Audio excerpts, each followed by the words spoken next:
What's going on YouTube? Your boy Wiz checking back in with another video. So if you didn't know, my bulk is coming to an end this weekend. I'm going to start cutting on Monday, April 15th, and I wanted to make this real quick video just outlining some of the mistakes that I feel as though I made in bulking. I went ahead and threw up my leg workout from yesterday just to give you some visuals while I rant, and I am on my way to work. That's why I'm in the car, not looking at the camera.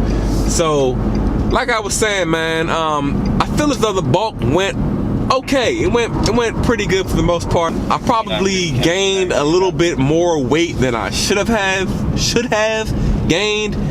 I started my bulk, I was about 193. This was back in mid-October. Currently, I'm about 230 pounds. 223 pounds, which is 30 pounds, from the weight that I started, which really isn't good. When you're bulking and, you're lean bulking anyway, and you're trying to gain lean muscle, you really shouldn't gain, in my opinion, more than about like 10 pounds, maybe 15 on the heavy side. But 30 pounds, you definitely put on a lot of fat, and that's what I did. I put on a lot of fat, which I'm not ashamed of, because, this is really my first full-fledged bulk, that I actually went on, where I actually planned to bulk, really ate consistently in a bulk for about 4 to 6 months. So I feel good about it. I feel good that I stuck with it. The number one thing that I probably would say was my first mistake in bulking is just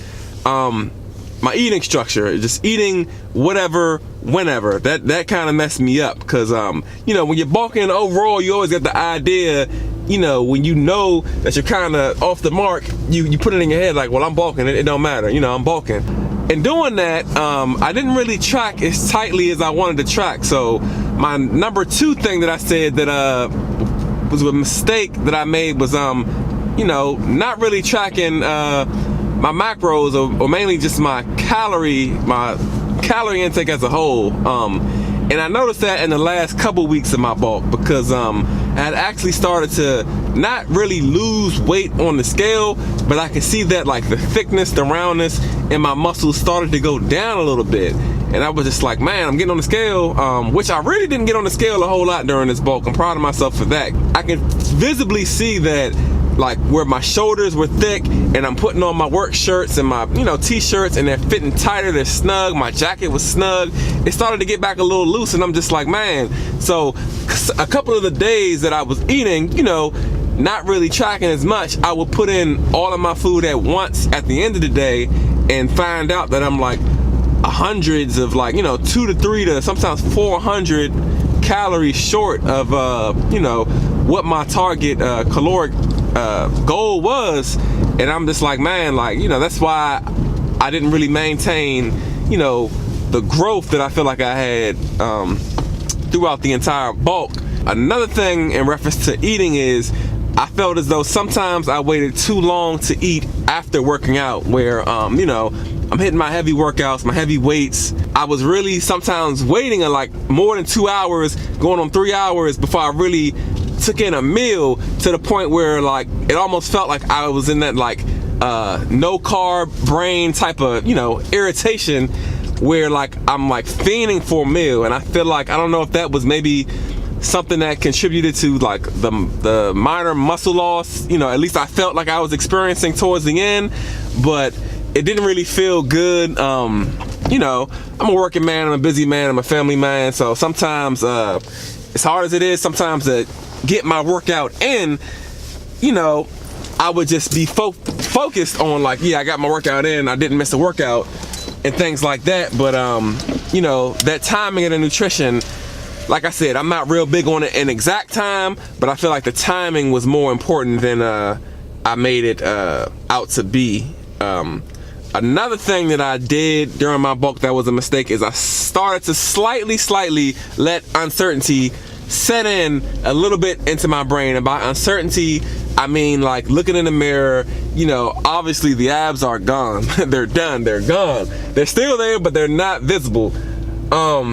I started to let a little bit of that uncertainty settle in, like, dag, like, I'm 220 plus, my abs are gone. I'm not really looking like, you know I've gained muscle, but I'm not really looking like how I'm used to looking. Maybe I should up some cardio. One day, probably about 3 weeks ago, I went in the gym and I was like, man, I just did cardio for like an hour. I walked on the treadmill, the manual treadmill that I mentioned in my videos that I like to do.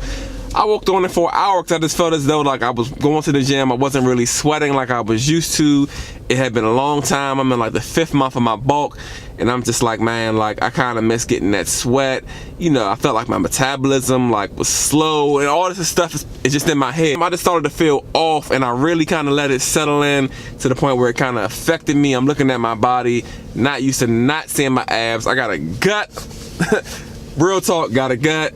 And kind of let that play with my head a little bit, but like I said, it wasn't as bad as bulking's past, where I would like literally be like, look, all right, look, I'm down bulking, I can't do it no more. I stuck with it, but I did start to let the uncertainty settle in just a little tad bit, which wasn't a good thing.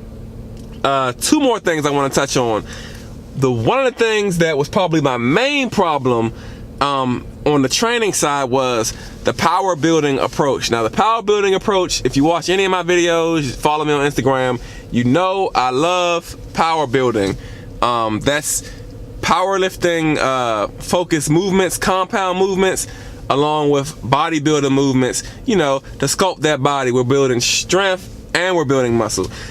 Now, I'm the type of guy, like, I'm not gonna lie, I love to chase the PRs. I love the big lifts, the 3 lifts, the squat, deadlift, the bench. I love to chase those PRs. I love to hit those PRs, record those PRs, post those PRs. I kind of feel like chasing those PRs and just the whole power building thing in general kind of messed up my training just a little bit, because especially with deadlifts. Deadlifts are my favorite, and I feel like it kind of threw off my structure from hitting the exercises and the different angles of the body parts that I could have been hitting, getting caught up in deadlifts, doing deadlifts for about 45 minutes before I hit my back, my pull, my back and biceps. And that's like it's a long time. That's a lot of energy being burnt.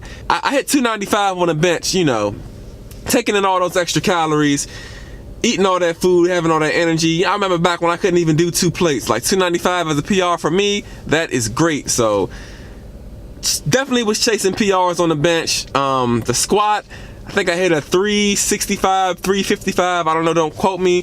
Follow me on Instagram, you'll see it at the Fitness Wiz. But didn't really chase the squat PRs as much as the deadlift, but I was definitely focusing my workouts around that power building, those compound movements, the bench, squat, and deadlift. And sometimes I would get caught up in trying to hit PRs, trying to record them, trying to do it for the gram. I really feel like the power building approach is better for a power lifter that's trying to, look the part versus somebody who's really focused on bodybuilding and just wants to be a little bit stronger, if that makes sense. I could have took a better approach to do more simpler exercises, like had a different type of structure where I'm still doing my compound lifts, but sometimes those machines and them angles and them different variations of exercises, even with lightweight, would have been more beneficial to me. But anyway, the last thing I want to touch on that I did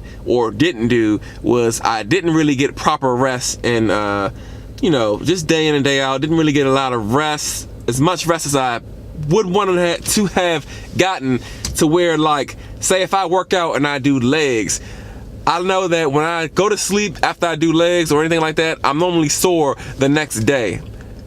I work overnight, which I'm about to go into work now, and sleep is already like something that I don't get a whole lot of, and I definitely put myself in a position where I didn't get a whole lot but could have gotten more. And like I said, I would do legs and I would get like not get that much sleep, so that when I wake up the next day or the same day for my new day, because of how my schedule works, I wouldn't even be sore. And then when I finally get sleep, I wouldn't be sore. So that next day I would hit a workout, and then if that means after I did legs, say I did my second push day, then I get some real sleep. Then the next morning, my legs and my shoulders, chest, triceps are sore. My whole body feel like it's sore at that point. So now that following day, I got my second pull day, and it's like a struggle to get through my pull day because my whole body is sore, and it's just like a big mess of how the hell I'm gonna hit this back day. I don't want to, you know, miss a day, but I really need a rest day. If you saw my video, my workout split video, you know that I work out Monday through Friday because, you know, can't really work out on the weekends like that. So I have to work out those 5 days in a row. I don't want to miss a workout. Sleep was something that was very important that I really feel like I didn't really get enough of. So just a couple things I wanted to mention, you know, as a part of my bulking journey. Like I said, gained about 30 pounds. Definitely gained a lot of muscle in my shoulders, a lot of muscle in my back, a lot of muscle in my chest. I'm proud of my chest. Definitely got a lot of fat around my abdomen and my back, but we're gonna start burning, man, starting on Monday. So I hope you guys enjoyed this video, maybe took in something that may benefit you if you're bulking. I'm gonna go ahead and get up out of here. Don't forget to like my video, subscribe to my channel, and I'll catch you guys next week for the start of my cut. Peace out, people. See you later.